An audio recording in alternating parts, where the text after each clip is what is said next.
a good day today?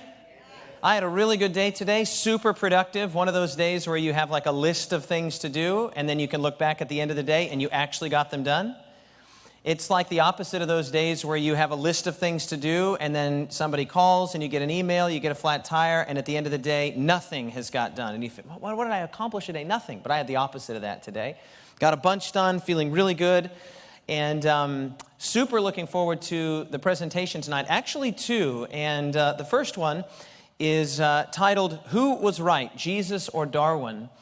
And it's a little bit of a provocative title, and it's purposefully provocative, but we're actually going to be going a direction that might be a little different than many people would assume. If you hear that title, Who Was Right, Jesus or Darwin, the assumption might be that we'll be spending a lot of time talking about creation and evolution and the various evidences for and against those competing systems. In fact, we'll spend only a little bit of time on that. But what we are going to do tonight is we're going to paint a picture. What are we going to do, everyone?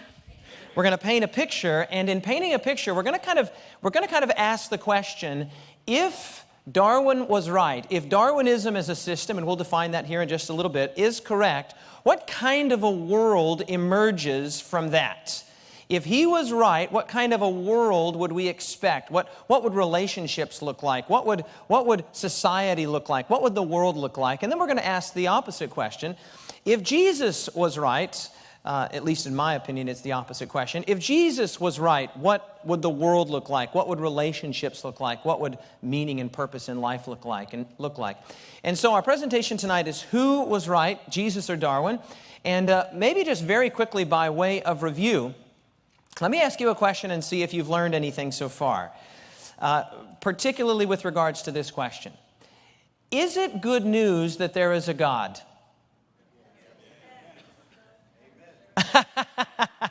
I heard about a third of you give the correct answer, and about two-thirds of you say yes. But as we learned last night, it might be good news, right? It depends on what kind of a God we're talking about. Isn't that true? If we're talking about the kind of God that wants us to huck virgins into volcanoes in order to appease his wrath, well, I'm not interested in that kind of God existing. In fact, given the choice between that God and atheism, I'll choose atheism.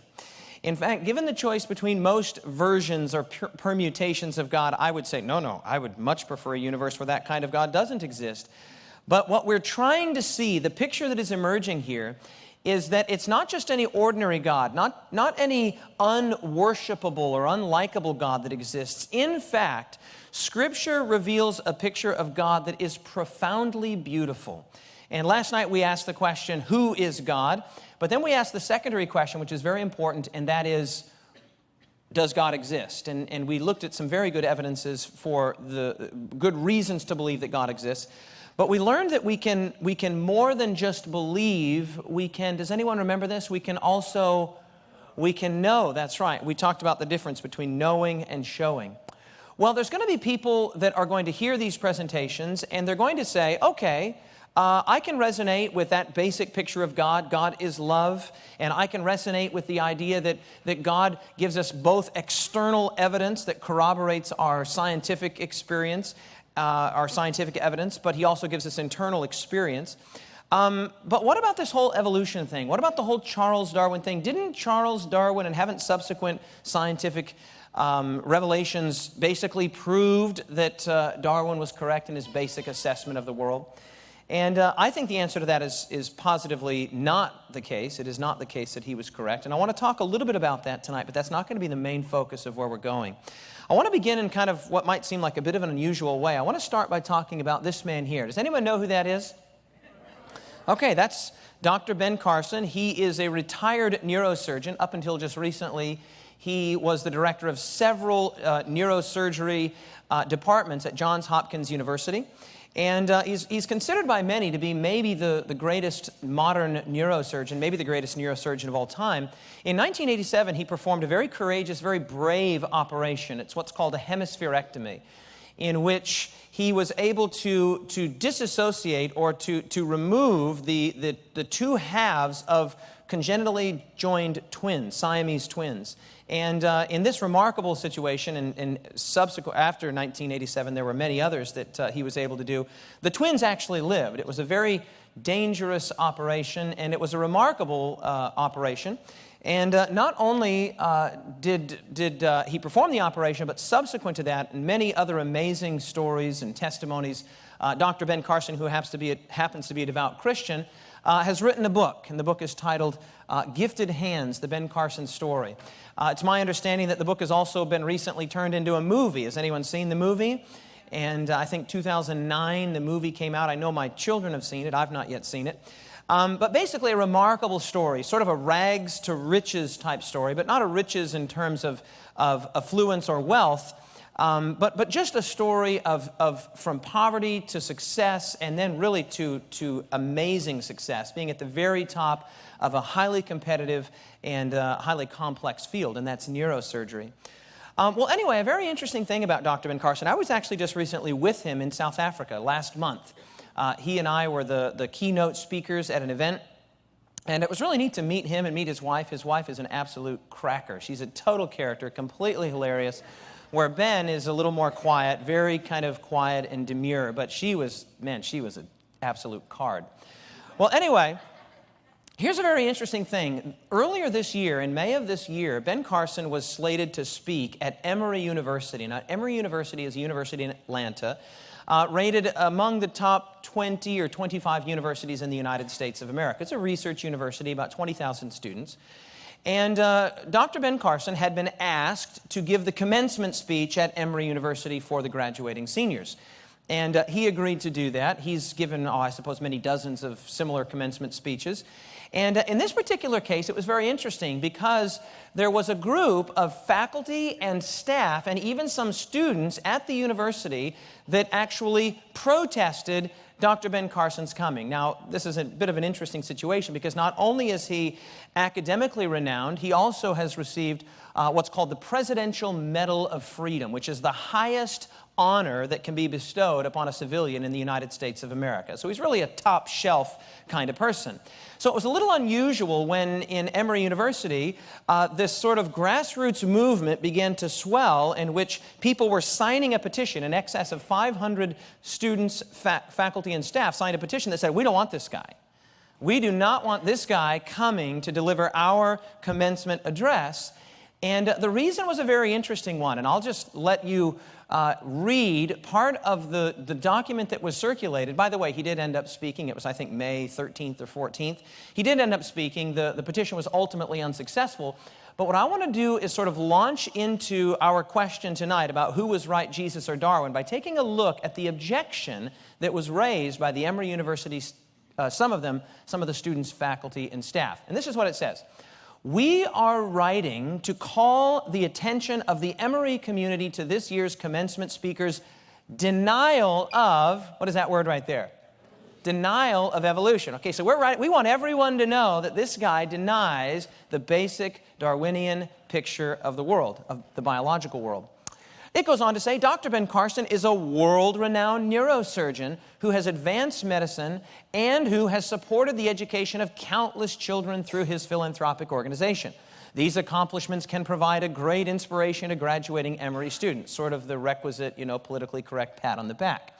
But as those students, their families, and the Emory community listen to his speech, we ask you to also consider the enormous positive impact of science on our lives and how that science rests squarely on the shoulders of evolution. Now, if you're paying attention here, you'll notice that there's been a bit of a conflation here. It starts off, we don't want Dr. Ben Carson to be here because he doesn't believe in evolution, and then now they pull a bit of a fast one and say he's somehow anti-science. Well, of course he's not anti-science. His entire career, both his educational career, his professional career, his academic career, is all built around. The man has published more than 100 different papers in scientific journals, peer-reviewed medical journals. So the guy is clearly well aware of the scientific enterprise, but they pull a bit of a quick one there. They say, we're concerned about his denial of evolution, but we want the Emory community to know that we value science. As if science and evolution are absolutely synonymous. It goes on to say there, science rests squarely on the shoulders of evolution. That's a bit of having the cart before the horse. Their actual claim should be that evolution rests squarely upon the shoulders of science, which I deny and I don't believe, but that's really what their claim should be. They continue the article, or their letter rather, their letter of protestation. It says, what is most deeply concerning about Dr. Carson's dismissal of evolution is that he equates the acceptance of evolution with a lack of ethics and morality. Now, this is very important. Look at what it says here. He states, ultimately, if you accept the evolutionary theory, you dismiss, what is that word there? Can you read that word? You dismiss ethics. And ethics in this context just means right behavior, morally sound behavior, morally upright behavior. He dismisses, he says, if you accept the evolutionary theory, you dismiss ethics. You don't have to abide by a set of moral codes. This is quoting Carson. You determine your own conscience based on your own desires. Now, here's kind of the interesting thing. The primary objection was not just that Dr. Carson objected to the evolutionary theory in general, but that he actually went a step further, and he said that evolution as a theory entails something larger. Evolution, what did I say there? Evolution entails something.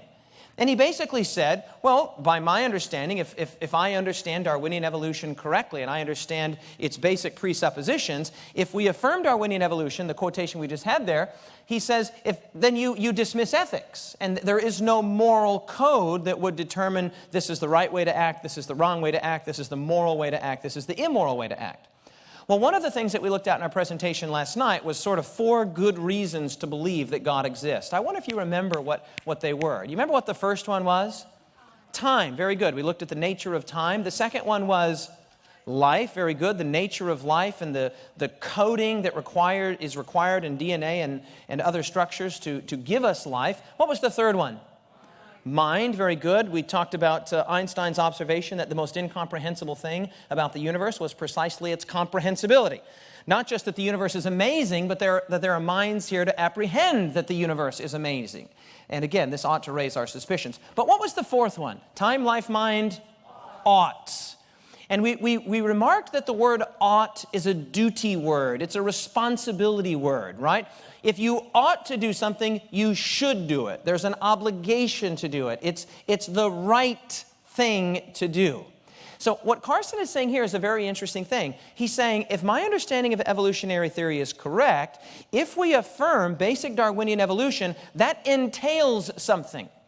Sort of imagine this, if you would, with me. Imagine that over here we have the biblical palette. And just imagine that you have paints of various colors and hues and shades, and we're going to paint onto a canvas. And over here we have the Darwinian palette, and we have various hues and shades and colors, etc. And the Darwinian palette and the biblical palette are different palettes. And what we're going to sort of ask tonight is, if we start painting a picture with the Darwinian colors and the Darwinian palette, what kind of a picture emerges?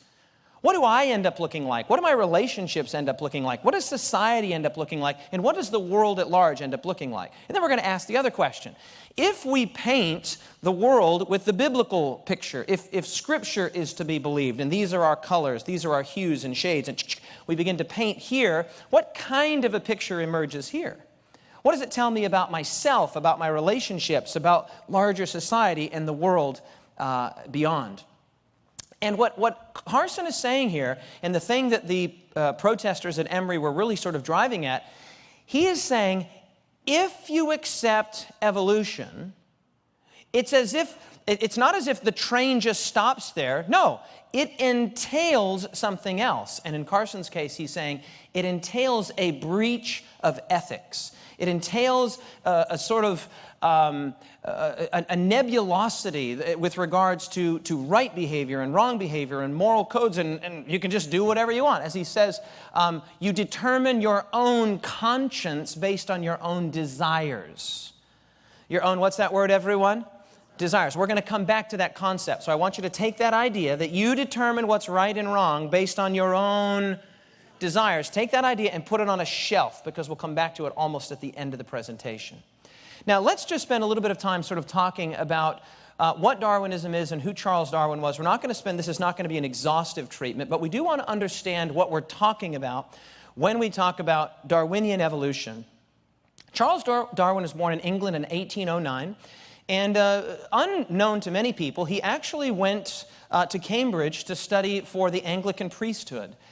He was a Christian early on in his experience. He wanted to be a minister in the Church of England. And he, though, became somewhat dissatisfied with religion, and understandably so, as we're going to see in our next presentation. Because the religion that, frankly, was on tap, or was being served to him, was not appealing. It wasn't biblical Christianity, I should say. It was ostensibly biblical Christianity, but in fact it wasn't. And so at the age of 22 in 1831, he was given the opportunity to take time off from his studies at Cambridge and go on a naturalist voyage. And he was a bit of you wouldn't call him an amateur naturalist, but he certainly was not yet a professional scientist, being just 22 years young. And so he sailed on a ship called the HMS Beagle that left and took a fairly straightforward journey, I think down to Africa first, and then across the Atlantic over to South America, around the southern tip of South America, and eventually arrives at sort of the seminal location, and that is the Galapagos Islands. And particularly in the Galapagos Islands, Darwin began to make a series of observations. And his observations, very interestingly, this will become very critical for us in our next presentation. His observations were sort of built around trying to understand the diversity of animal life that we see. And eventually, as he began to sort of systematize his observations in 1859, many years later, he published a book that is probably the single most influential science book of modern times, called On the Origin of Species. And basically, the concept of evolution, Darwinian evolution, it rests on basically two fundamental ideas. Number one is common ancestry. That is to say that everything descended from a single common ancestor. You've probably seen in your biology textbooks, either in high school or college, the sort of tree of life, as it's called. And, you have your early organisms that are very simple, unicellular, and then finally multicellular, and then increasingly complex as the branches of the tree eventually extend out. And so you and I here are at the sort of apex of the tree, as it were. We're very complex. But whether you're talking about a cow or a human or a whale or whatever, all of us ultimately trace our ancestry back to a common unicellular biological ancestor. Okay, that's the first major principle of Darwinism. The second principle is, how is that common ancestor, that very simple unicellular organism, how does it become increasingly complex? And Darwin basically had the idea that nature could select, by virtue of even the slightest variation between this biological form and this biological form, nature could, depending on the circumstance, whether it was a wet season or a dry season or whatever, any little difference that this population or this population had would give them perhaps a survival advantage in changing and varying circumstances. And over time, cumulatively, those mild changes would begin to produce populations that were increasingly successful at surviving and at propagating their own species. And basically, on these two central tenets, Darwin created a mechanism that allowed people to believe basically that we were all descended from a common ancestor. Common ancestry, and the second one is what we would call survival of the fittest, or natural selection.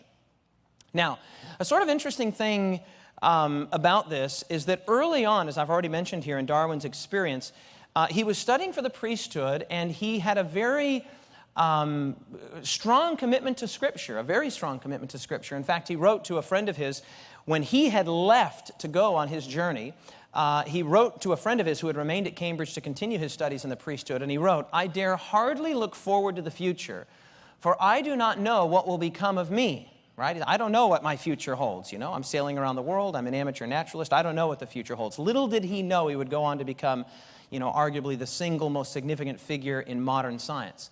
But here he's writing to his friend who's still studying for the ministry back at Cambridge, and he says, "Your situation is above envy. I do not venture to even frame such happy visions." Man, your life is so good. I can't even imagine my life being as good as yours. "To a person fit to take the office, the life of a clergyman is a type of all that is," what does that say there?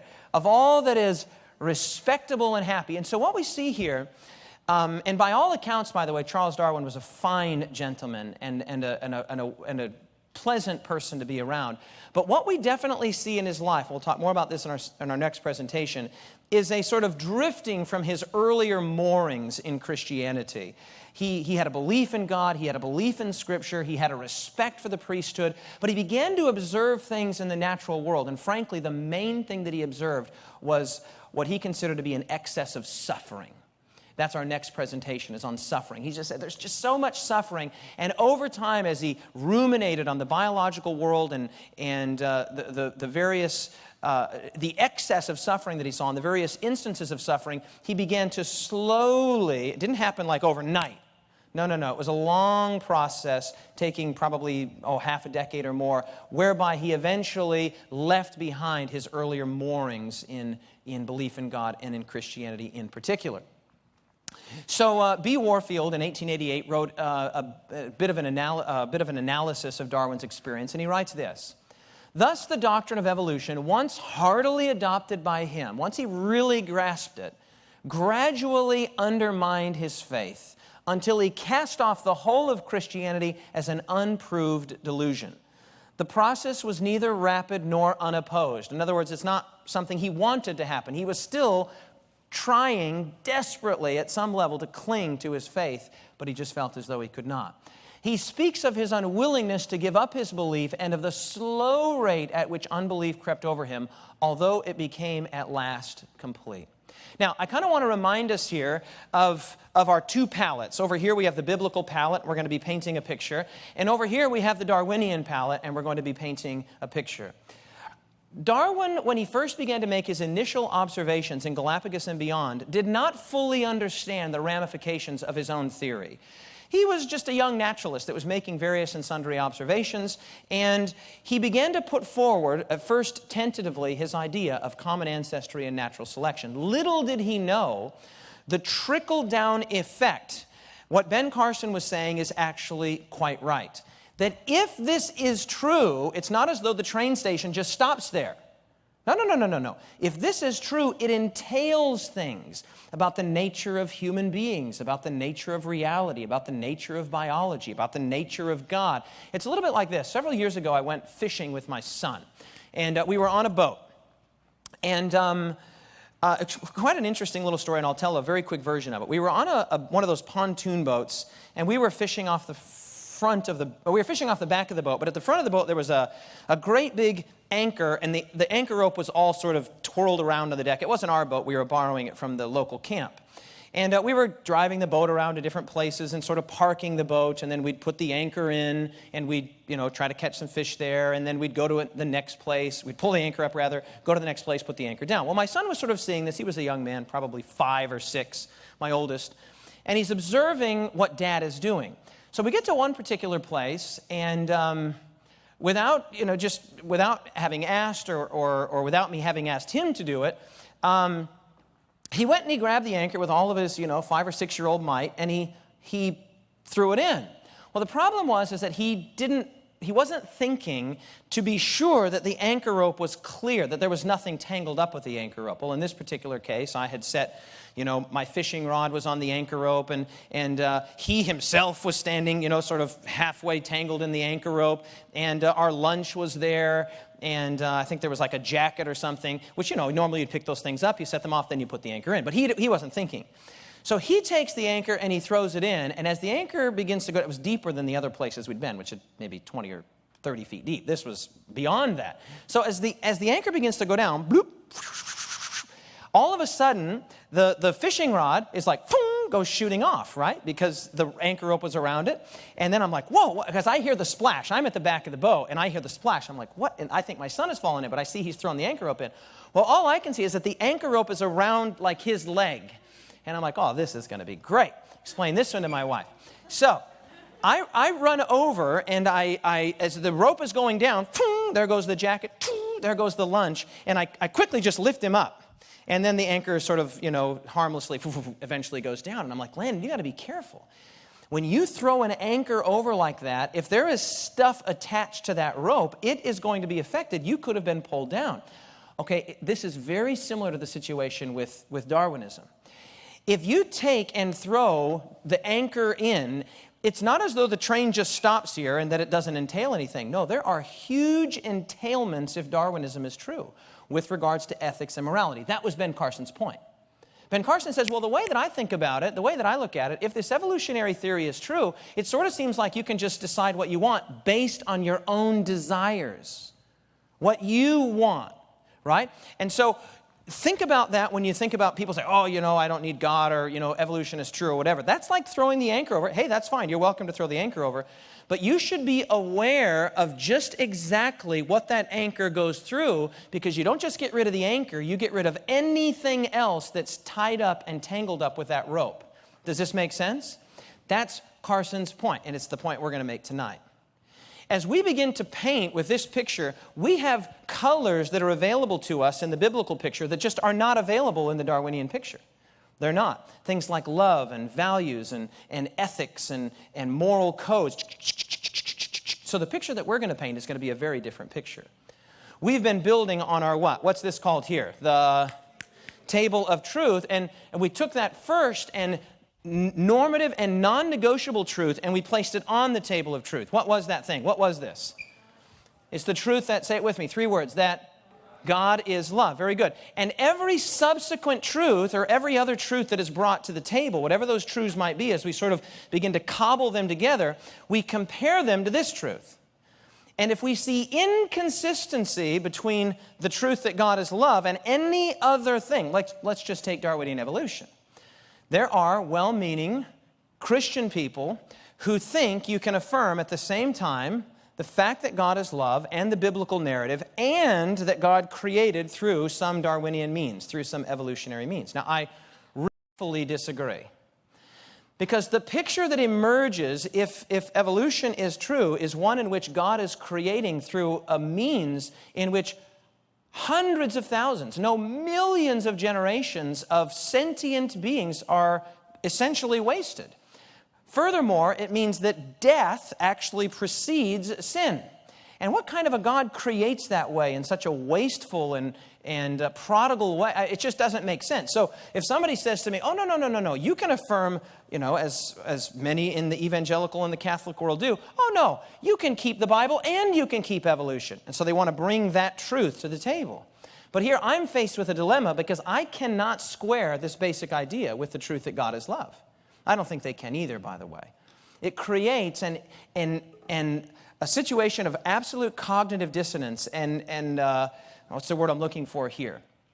An antithetical situation where you have to choose between this or this. And for me, that's an easy choice.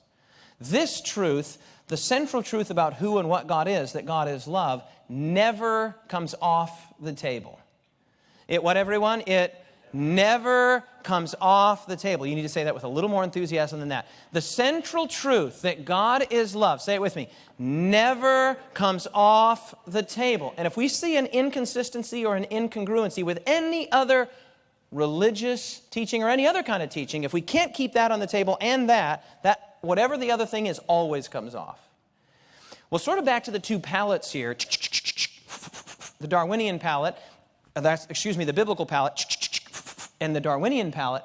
What we're going to see here is a very interesting thing. We're going to quote several sort of Darwinians, scientists who believe in evolution, and we're going to sort of see the picture that emerges. What does this painting look like? Cornelius Hunter, in his very interesting little book, Darwin's God, writes, evolution is more than just a what kind of theory? Scientific. There's more than a scientific theory. Well, in what way? Well, in this way. If only because of its tremendous influence in areas outside of science. Okay? It is probably the most influential idea ever generated by science. Now, that's arguable. But the point he's making is a good one. You could probably say Newtonian physics would be at least, or even Einsteinian special and general relativity would be at least as significant. But his point is a great one, and that is that in the grand scheme of scientific theories that have been put forward in the last 500 years, Darwinism is going to be in the top 3 for most influential. And it's true. Because it started off as basically a biological theory, but now there's evolutionary psychology, there's evolutionary sociology, there's evolutionary anthropology, there's even evolutionary cosmology, if you can believe it. I mean, there's evolutionary theology, and to me, that's just a complete oxymoron, but that's beside the point. The idea here is that it begins to put its tentacles, this idea begins to put its tentacles into everything. And you say, well, what's the idea? Well, the fundamental idea is the idea of self-centeredness, self-preservation, or, to put it very succinctly, selfishness. Right? Self-centeredness is the primary color that you're going to be painting in the Darwinian palette. Self-centeredness, me. What I want to try and do tonight is we paint these two pictures. At the end, we're going to ask which one of these agrees with you at your most emotional, at your gut level. What does your gut tell you? That the palette is constructed primarily of selfishness, self-preservation, and self-centeredness. Is that what the world is about? Or is the world about something more magnanimous, more beautiful, and more moral than that? Is it about love and other-centeredness and this great truth that God is love, and greater love has no man than this, that a man would lay down his life for his friends? The point that Hunter is making here is a fantastic one. He's basically saying the reason that evolution is so widely influential is that it went outside of the original areas of science and biology and has crept even into morals and ethics. Now, nowhere is this clearer than in this particular statement by Dr. William Provine, who is I think he might be, maybe he's an ornithologist. I think it'll be on the second slide. But anyway, it was Cornell University. And he writes this. He said this in the Darwin Day lecture, I think, 1988. He said, naturalistic evolution, which is just another way of saying atheistic evolution, without God. Naturalistic evolution has clear consequences that Charles Darwin understood perfectly. Number one, no gods worth having exist. By the way, I agree with that. If Darwinian evolution is true, I would not be interested in any God that would participate in a process like that. I disagree that it is true, but if it was true, I'm not interested. Don't sign me up for any kind of a God that would use that sort of a process. That's my personal perspective. He goes on to say no life after death exists. Number three, no ultimate foundation for ethics exists. Now, what does that sound like? What does that, have we heard any other quotation tonight? Have we heard anybody else say that basic idea? That was Ben Carson's point. And isn't it funny that Emory University was like, no, we can't have this guy come because he's saying that if you affirm evolution, you deny a foundation for ethics. But here, William Provine, who is himself a Darwinian evolutionist, is saying the very thing that Ben Carson was raked over the coals at Emory for saying. In other words, rather than just being politically correct, Carson was saying what was true, and so too was Provine. And it's one of the things I appreciate about honest evolutionists like this. They're not sort of trying to soft pedal what they believe and sort of keep a little bit of Christianity in it. And, no, let's just be honest. If that's the way the universe looks, I want to know. Right? So don't soft pedal it to me. Don't make me feel good so I can go to bed at night. No, I want to know what the truth is. You with me on that? And so I appreciate Provine for saying that. Number four, no ultimate meaning in life exists. And he says human free will is non-existent. So I want you to hear what Provine is saying. He's saying if evolution is true, it entails these kinds of things. There's no God, there's no life after death, there's no ground for ethics, there's no human free will, etc. Now, it gets even interesting. This is the statement from Ben Carson, which you picked up on that immediately. Ultimately, if you accept evolutionary theory, you dismiss ethics. That was Carson's basic point. Now, it gets even more interesting, more terrible, I would say. Not only, let me just sort of back up here a little bit. Charles Darwin basically put forward the idea of a species-level evolution, the idea that evolution was selecting at the species level. But years later, I think 1972, Richard Dawkins wrote a book. Richard Dawkins, of course, is a well-known atheist today. But at the time, in 1972, he wrote a book, a very interesting book called The Selfish Gene. We're going to get to that in just a second. And basically, his idea was that evolution is actually acting not primarily at the level of the species, but it's acting even at the genetic level. Okay, now let me sort of unpack that here. This is a quotation here from, I think this is Francis Crick. The universe is nothing but a collection of atoms in motion. Human beings are simply, what is that word right there? Simply machines. Now look at this. For the propagating of DNA. for propagating DNA. And the propagation of DNA is a self-sustaining process. It is every living object's sole reason for living. Now, this is where things get really interesting. Basically, you are just a machine that's being utilized, as it were, by DNA to propagate itself. So what Dawkins did is he took Darwin a step further. Darwin said evolution is happening at the species level. Dawkins said more than 100 years later, no, it's happening at the genetic level. And he says it's really all about a gene-centric view of evolution. Now, hang on here. This is why this is so significant. You might be sitting thinking, am I in science class again? Well, okay, but you have to understand the point. What Dawkins is saying is actually very fascinating. He's saying that reality at its most basic, fundamental, rudimentary level is selfish. It's all about my DNA wanting to propagate itself, and even me as a human being is really beside the point. I'm just a machine, as it were, that's being utilized to propagate DNA. And your DNA, now, of course, we can't actually say that it's selfish because that implies a moral concept. But the idea here is that basically the universe at its most core, the biological life at its core, is not about other-centeredness and love and grace and forgiveness and all blah, blah, blah, blah, blah, all of that virtuous, ethical stuff. No, it's about me. And it's about my DNA, and it's about my descendants, and it's about my survival, and anybody who threatens that, right, is going to have to wrestle with me. Now, as if this is not, this is the book, The Selfish Gene, 1972, I think he wrote it. And it was really a revolutionary concept and a revolutionary book. Michael Roos, a professor of biology at Florida State University, writes, ethics, there it is again, right behavior. That's what we're asking. We're going to paint the picture here with the Darwinian palette, okay? And over here, we're going to paint the picture with the biblical palette. What kind of a picture are we going to end up with here? Roos says ethics, that is right behavior, moral behavior, as we understand it, is an illusion, look at this, fobbed off on us by our genes to get us to cooperate. So this whole, I'll be nice to you and you'll be nice to me, there's really no value, inherent value in what did Jesus say? Do unto others as you would what? Have them do unto you.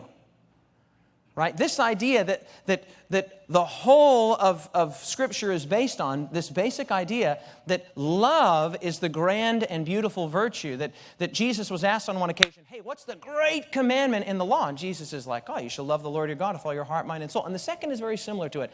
You shall, do you know this? You shall love your neighbor as yourself. Okay, if Darwinian evolution is true, that's just a bunch of blah, blah, blah, blah, blah, blah, blah, blah, blah. There's no point to it. What Roos is saying, what Dawkins is saying, is that this whole concept is just an illusion to be nice, to be gracious, to be kind, to be magnanimous. So look at the picture that's emerging here, right? The paragons of virtue in the world, the Mother Teresas, the Martin Luther King Jr.'s, the Mahatma Gandhis, the Jesus Christs, all of these paragons of virtue from different religious systems and different right? The whole thing is an illusion fobbed off on us by our DNA just to get us as machines to cooperate, right? It's almost like something out of a science fiction movie, right? How many science fiction movies have been built around the idea that we are really just, like being harvested by machines? Human beings are really being controlled by machines, and we're being harvested for our energy or our brains or our life force or whatever, blah, blah, blah, blah, blah. The point is that this is the picture of reality that we're being told, except the machines are not these big, mechanical devices. They're micro machines. They're the DNA that make you, and me. Right? It's a very dire. If you're thinking about this color, if you're thinking about this picture, all of the blues, in my opinion, the blues are gone, the yellows are gone, the reds are gone, that cornucopia of color is gone. We're dealing now with blacks and grays, and mainly just blacks. Right? But over here, where we still retain the idea of love and of kindness and of goodness and of other-centeredness, and we have a whole palette here. It's like Photoshop. We can begin to paint a picture. Beautiful picture. Glorious picture. This is Francis Crick, who, as we mentioned yesterday, won the Nobel Prize in 1962 for his co-discovery of the DNA molecule. You, this person that you are, you, your joys and your sorrows and your memories and ambitions, your sense of personal identity and free will. Right? That gets back to what Provine said. You don't have any free will. Come on. Are no more than the behavior of a vast assembly of nerve cells and their associated molecules. Well, now another thing has happened. Not only is there no ground for ethics, not only is there no ground for right behavior in this palette over here, you don't even have an identity. You don't even possess a personhood. You are just, to use Crick's words, a vast assembly of nerve cells and their associated molecules. There is no you. When you look in the mirror and you have a sense of personhood, a sense of identity, a sense of who you are, you can disabuse your mind of that right now if Darwinian evolution is true. There is no you. It's an illusion being fobbed off on you by a very complex organ located in your head called the brain, right? So you'll just notice that color after color after color after color is being removed from this palette, and we're being left with a very stark, I would say very dire, very despair-inducing picture of life. But those are the colors available to us, and we should be honest with what the picture looks like. See, tonight when we ask the question, who was right, Jesus or Darwin, we're not saying, well, here's the evidence for evolution and here's the evidence for creation. There is very good evidence for believing in the biblical creation account. That's not what we're talking about tonight. What we're talking about tonight is, let's just pretend for argument's sake that this is true. What kind of a picture of reality emerges from that? And I tell you, it is terrible. It's despair-inducing. It is completely, totally unlivable. You, your identity, your personhood, your relationships, your love with your spouse, for your children, it just evaporates into some self-centered, self-sustaining, self-preserving process whereby you are really not what you think you are. No. You're a machine, as it were, being utilized by DNA for self-propagation. It's just pathetic. And at its most fundamental core, it's selfishness, right? And over here, the picture that emerges, though, is this. What is this, everyone here? What does it say? God is love. So over here, the most fundamental truth about the universe at its most basic, at its most fundamental, at its most rudimentary, is this other-centeredness. This giving to others, this extending to others. In fact, let me just show you a text in Scripture. It's one of my favorites. This phrase is this is a phrase that Paul just cannot get away from, and we're going to look at this tomorrow. Actually, we're going to spend quite a lot of time on this phrase. But let's just go to Ephesians chapter 5, just very quickly here, and I'll just quote this for you, or read it for you. In Ephesians chapter 5, Paul says a very interesting thing. He says in verse 1. Speaking to the believers in Ephesus, he says, therefore, as dear children, be imitators of God. Imitate God. And it's very interesting, that's verse 1. The first thing that comes to Paul's mind when he exhorts the believers in Ephesus, hey, act like God, imitate God. What is the first 4 words of verse 2? And walk in what? Love. Don't miss that. Paul says, act like God, imitate God, be like children imitating their parents. And the first, you can almost feel him thinking. The first thing that comes to his active apostolic mind, well, if you're going to imitating God, a God who is, what is it, everyone? A God who is love. Then the first thing that he's going to say is, be imitators of God as dear children and walk in love. Now watch this. As Christ also has loved us and given himself. Given himself for us, an offering and a sacrifice to God for a sweet-smelling aroma. That phrase for Paul is an inescapable phrase. He can't stop saying it. We'll look at that tomorrow, but he says it over and over again. Who gave himself, who gave himself, who gave himself. In fact, you're still there in Ephesians chapter 5. Look at verse 25. Ephesians 5, verse 25. Here's a moral standard. Here's a code of ethics. Verse 25. Husbands, do you know this? Husbands what? Love your wives. Now watch this. Why? Why should I love my wife? Why? That's a moral code. That's a standard of conduct. That's an ethical prescription. Why should I do that? Look at what he says. Husbands, love your wives as or because Christ also, what did he do? Loved the church. Now look at the very next bit. It says, because Christ also loved the church and what did he do? He gave himself. That's what love is. Love is not looking out for itself. Love is not self-preserving. It's not self-interested. We talked about that last night. There in the chapter in 1 Corinthians chapter 13, Paul says, love seeks not its own. Love is not looking out for its own interests, its own desires, its own hopes, its own dreams, its own wants. The whole concept of love is that it's giving. No, it's you. It's your desires, it's your wants, it's your dreams, it's your hopes. Love is giving itself. In fact, the best known verse in all of Scripture, you know this, best known verse in all of Scripture, John 3:16. For God so loved that he, what does love do? That he gave.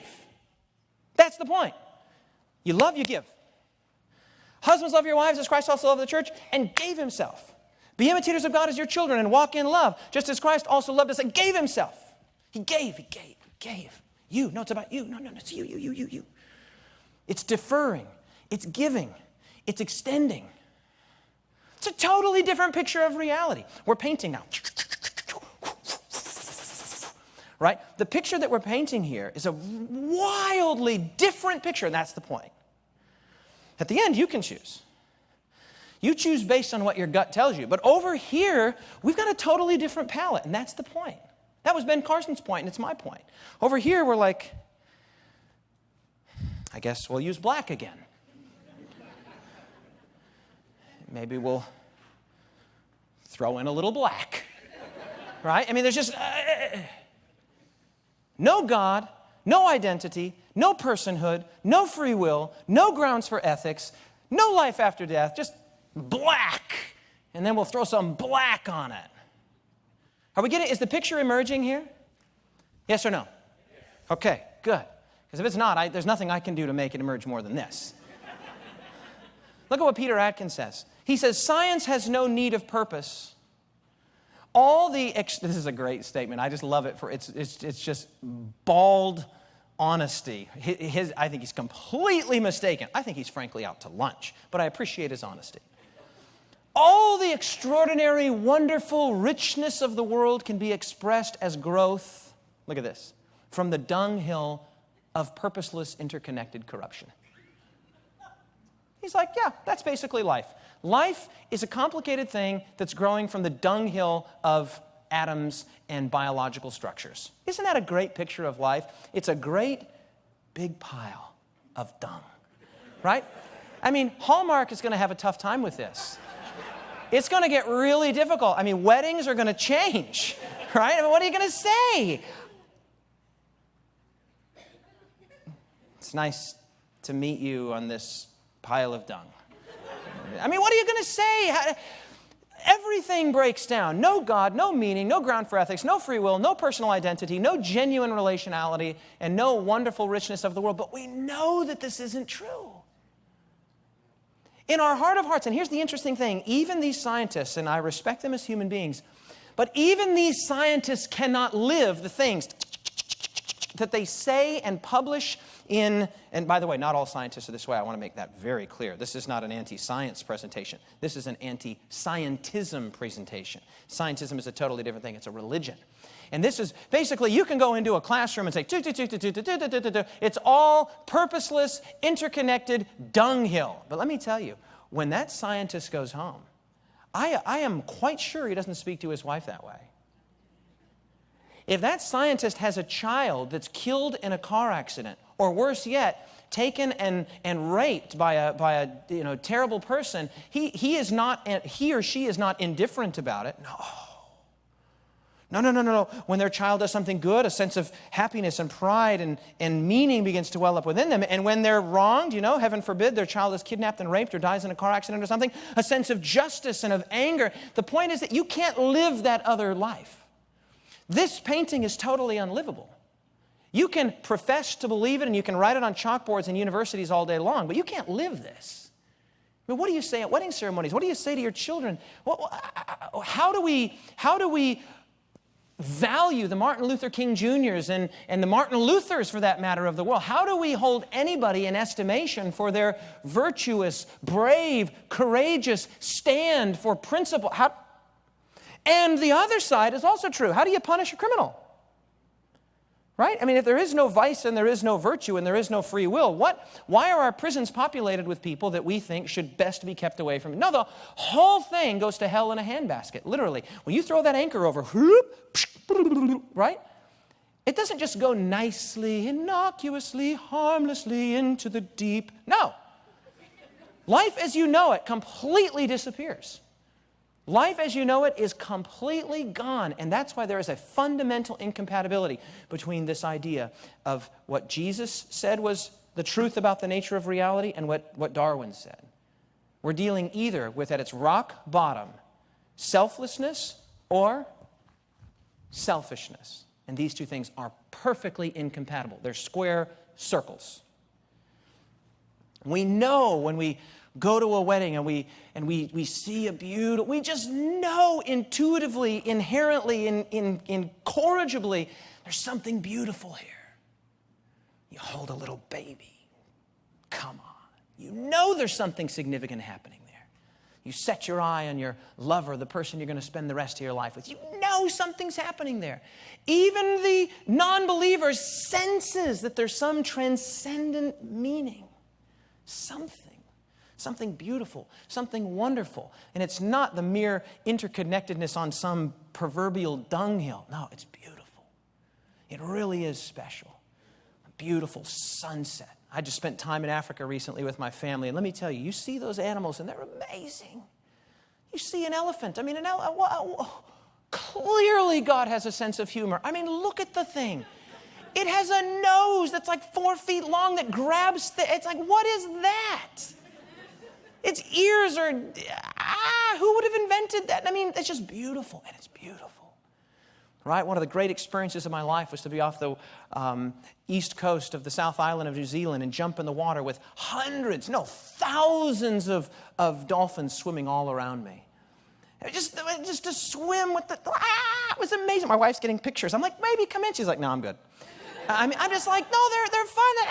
You're swimming. You can't tell me there's not something beautiful there. You lay out under the stars and you look up and you have that sense of grandeur and of beauty and you feel really small. You know something's up. You know it's up. You see it. You walk into your house and you smell fresh bread. Oh, you're like, yeah, something's up. A good meal. You sit down with your friends and you eat. Life, there's something about this thing called life, a beautiful thing, and it's awesome and it's glorious. And that mental picture that you have of life, and I'm not saying it's all fun and good. We're going to talk about that in our next presentation. You know, why do innocent children suffer? But the point is this, life at its best, you sense that there's meaning, you sense that there's significance, you sense that it is pregnant with God's intentionality. And yet all of that is gone if this is all that we've got to work with. We clear on this, everyone? Okay, I want to get here to this amazing presentation. August 2, 2005, this amazing story. August 2, 2005, Air France Flight 350 was preparing to land at Pearson International Airport in Toronto. The problem was they missed the runway. They overshot the runway, and the plane went off the end of the runway and just was in flames within moments. In fact, the wreck was so bad and so obviously catastrophic that the Canadian Minister of Transportation actually offered her condolences for those that had lost their lives in the flight. The remarkable thing is that unbeknownst to her, and even to many people who were at the airport, no one lost their life, and here's why. An amazing thing happened. As people saw, you can see this freeway that's just kind of behind over there. There's a main road over there. As people saw the plane miss the runway, they pulled their cars over. What is that? And people, by the dozens, start pulling their cars over. They get out of their cars, and now check this out. They went racing toward a flaming canister, namely a plane, full of jet fuel. What in the world? Why would they do that? Because there's people in there. They went to help. They went to what? They wanted to help. They go running at the plane. And look at that. I mean, that's not, if you saw that, how many people survived? You'd say nobody survived. Come on, look at that. Nobody survived that. Everybody survived. And the reason that every single person survived was that just ordinary people were driving. Those people need our help. And people start racing over to help other people. They don't know these people. These are not their brothers, their sisters, their mother. Who are these people? In a Darwinian world over here, there is no good explanation as to why you would go out of your way to help somebody that's not. Who are they? No. In fact, the virtuous thing to do would be to survival of the fittest. Shouldn't have taken that flight. Right? But we know that's not right. We know in our soul, we just know that that's not right. And so people began to race. People began to rush to the crash site. Are these people heroes? What do you think? Did they do the right thing? Did they do the moral thing? Did they do the ethical thing? Did they do the thing that you would want them to do? Do you know why? Because you sense, and we all sense in our innermost being, you can almost taste it. You can feel it. It's tangible. You just know that the universe is wired that way, that the universe is better, and life is better, and your family is better, and society is better when people are not only looking out for their own interests and their own desires and their own family and their own needs. We know that life is at its best when it's not about me. It's, hey, what can I, it's the extended hand. It's the helpful posture. Yeah? Look at what Mark Stein wrote. This is amazing. Eyewitnesses 2 days later in the local newspaper. Eyewitnesses' accounts vary. Some people are said to have panicked, others to have stayed calm. Passing motorists pulled off on the road and hurried toward the burning jet. That is perfectly inexplicable. Run toward a burning jet? That is the most anti-Darwinian thing you can imagine. Hurried toward the burning jet to help any survivors. Of the 8 emergency exits, 2 were deemed unsafe to use, and on a third and a fourth, the slides didn't work. So they only had 4 exits that were operable. Nonetheless, in a chaotic situation, hundreds of strangers coordinated sufficiently to evacuate a small space through 4 exits in less than a couple of minutes before the Airbus was consumed by flames. Is this awesome or what? It's awesome, it's beautiful, it's grand, it's glory, and it's godly. That's the point. When Paul wrote, he said, imitate God. Life is at its best. Life is at its most beautiful when you're imitating God. How do I imitate God? Walk in love. Greater love has no man than this, that a man would go running toward a burning canister to lay down his life for his friends. And beloved, that's the picture that emerges if this is true. God is love. And look at this painting. It's beautiful. It's glorious. There's meaning, there's hope, there's identity, there's personhood, there's a future, there's free will. It's just. And over here, we have nothing. It's blackness. There's no picture. Beloved, I implore you to hear the differing perspective, to hear who was right, Jesus or Darwin. Not just on an evidences for and against creation, but hear this. This is the picture. This is the picture. And what does your gut tell you? What does your soul tell you is true about reality at its most rock bottom? That it's selfish or selfless?